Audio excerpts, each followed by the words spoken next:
Well, we want to welcome everybody today to Mom and Dad Talks, where our favorite two people are mom and dad. So today, we're going to have a very interesting one, maybe hard one for some people, but I think it's a necessary thing because there's accusations being made every day, whether right or wrong. People accuse you. You did this, you did that, right? And the question is how do you handle accusations, whether wrong or right, right? I can remember people accusing me of whatever, and I'm like, well, really? Let's talk about it, right?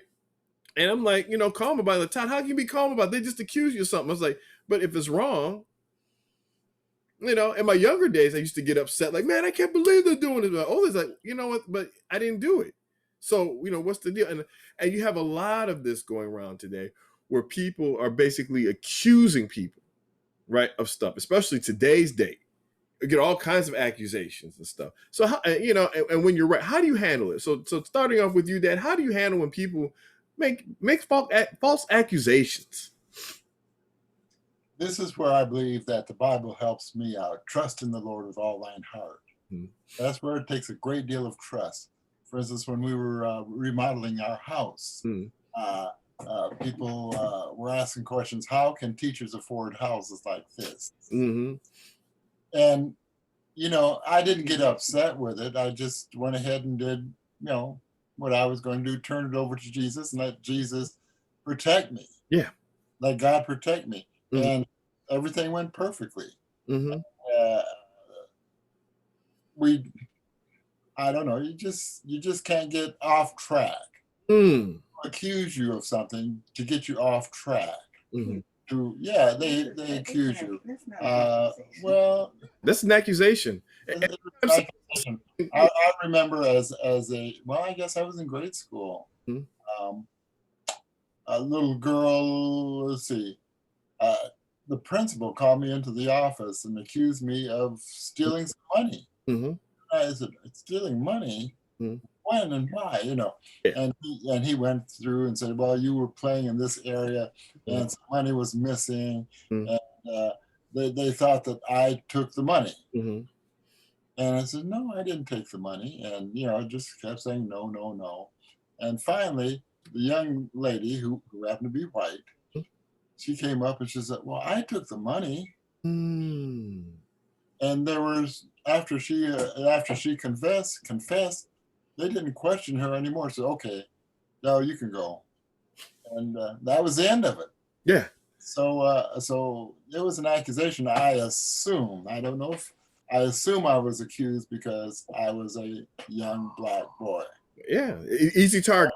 Easy target. And I think your mother went through the same experience. I not in a long time. I was in 9th grade. Went to an Adventist academy. Mother would drop me off to go to the school. There would be devotions before we started our classes every morning. Well, that particular morning, I happened to miss that devotion. Well, then a young lady came forth and said that her wallet or her purse or something was missing. And because I was not in worship that day, I got accused of taking her purse.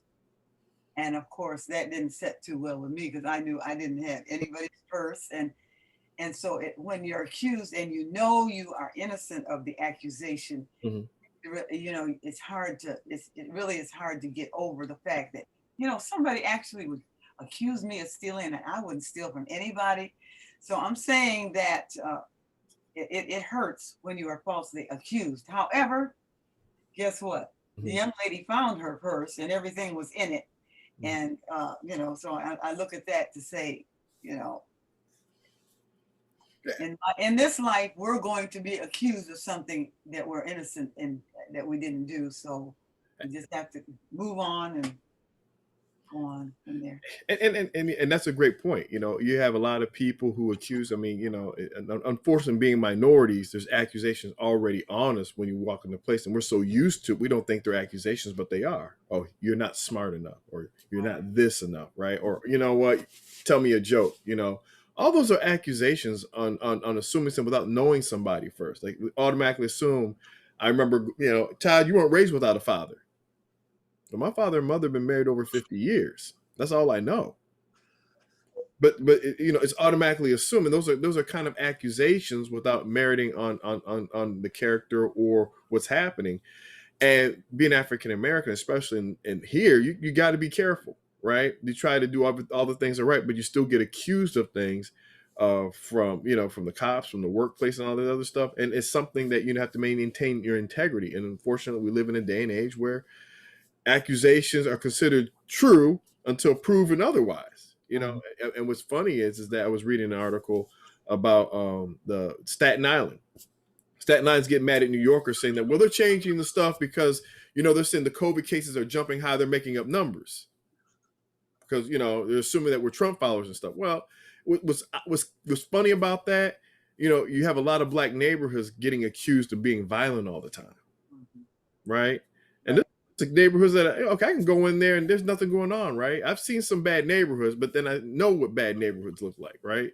But unfortunately, I remember, and I'll just say the city, Omaha, Nebraska, they have North Omaha, and people are like, oh, no, I don't go to North Omaha. I'm like, man, I never got robbed or nothing happened at North Omaha. Not saying it doesn't happen everywhere. You can get robbed anywhere, even in Niles, Michigan. But the point is that, it's a way of skewing people to believe something that's false and take it as truth. And, and how to manage your integrity and how to go forward from that.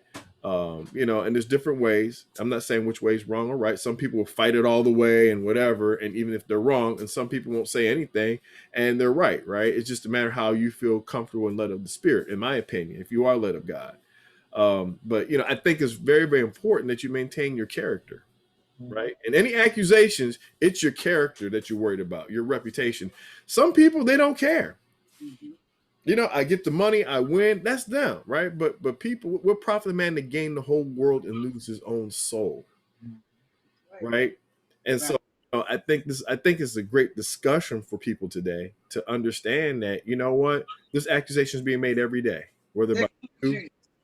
Look how they treated Jesus. So, Jesus never said a mumbling word. Right. You're gonna do what you're gonna do anyway. So why should we even go on? I'm not saying anything. I know I'm the son. He knew that he was the Son of God. And I think that that's the main thing that we have to look in ourselves there is integrity, right? And how do you stand on it first, right? If you know you're innocent, that's the first thing. And so, first and foremost thing. And people are going to either believe you or not. All you can do is tell the truth, or the truth shall reveal itself hopefully down the road. So yeah, Dad, what you gonna say?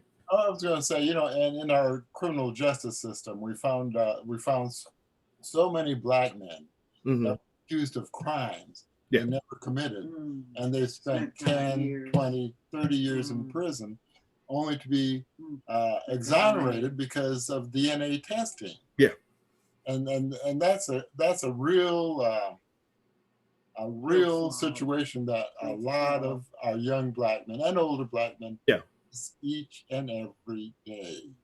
That's the whole point of driving while black, right? Yes. And see, I'm a black, the nice car. And you have some aggressive policemen that want to solve a crime. Exactly. And we make perfect targets because we've been villainized all of these years. We've been looked at as being vicious people, being thugs, being violent people, and the court system has entered into that. Yeah. Fortunately, today, through the election and through politics, people are discovering that black men are smart. Black men are easy to get along with. And we look at that and we see we're not the ones out there carrying the automatic weapons, running over people and shooting people up. Hey, we have a lot of people doing that. A lot of white people doing that. A lot of people are doing it, folks. And unfortunately, that's the price of sin. And I just want to let everybody know, it should be by the content of your character, right? I've had situations where I help guys where they thought I didn't do this, right? And they didn't do it. But later on, the courts proved that they were innocent. But what they went through, their name being dragged to the mud. I mean, if all I show on the TV are black people on the news, always doing crime and stuff, pretty soon you start thinking, that's all I see is black. And there's no conscience about showing different races. Crimes happen all over the place. Mhm. You know, I remember going to one city and the chief of police told me, Todd, this crime happens all over the place. It's just that the media tends to report one aspect of it because they want to make sure, oh, that's a bad area. We got bad areas all over the place. Right. And the situation that happened with you in Oakwood. Yeah. When you went to gas up your truck. You know, Yeah. you had your suit and everything on, and I came from choir practice. came from choir practice, and they blocked you off, didn't show any ID, Yeah. thought that you held up a gas station somewhere. Yeah. I mean, I came from choir practice, putting gas to take someone to a trip to Birmingham, if you don't know. And I pulled up at the gas station there to pump it up. Next thing you know, I see this unmarked car come behind me and a gun come out. Well, what do I do? Right? So I just like whatever. Then finally, he showed. He didn't identify it immediately, but then he finally showed the police badge, and I just backed up, whatever, and said, whatever. You fit the idea, of course. You fit the description of somebody. Being a brother with a nice car, you always fit the description a lot of times, unfortunately. And I was like, whatever you just want to do, officer. And then he said, well, go. Let's look into your car. Better yet, why don't you go look in your? I was like, okay, fine, because I said you can look in my car. I got nothing to hide. And I went in there to get my car. He said, "Oh, move slow." And I was like, "Okay, you told me to get there, right? I'm following your. I mean, you're the trained officer. I'm a citizen. I have a gun that you got pointing at my head. How you think I'm going to feel?"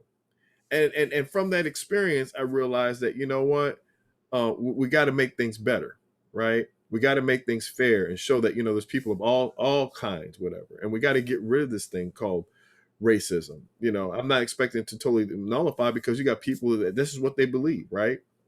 However, when you're in positions of power and authority, it should not be there, in my opinion, because it ruins America, but this country that I believe in and I love in, and it just misses some great ideas because you're looking for specific people to bring it, right?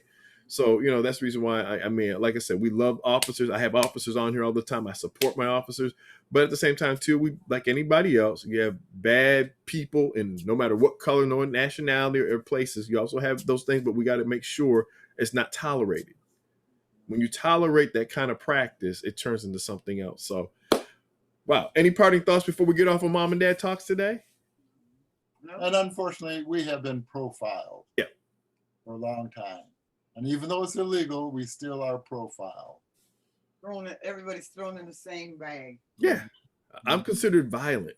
I'm not a violent person, folks. Sorry. It's just not me. Right. As much as some people wish for it, I'm not that way. Neither my parents. I wasn't raised that way. And there's a lot of people like me. Yes. What can be done to change that mindset?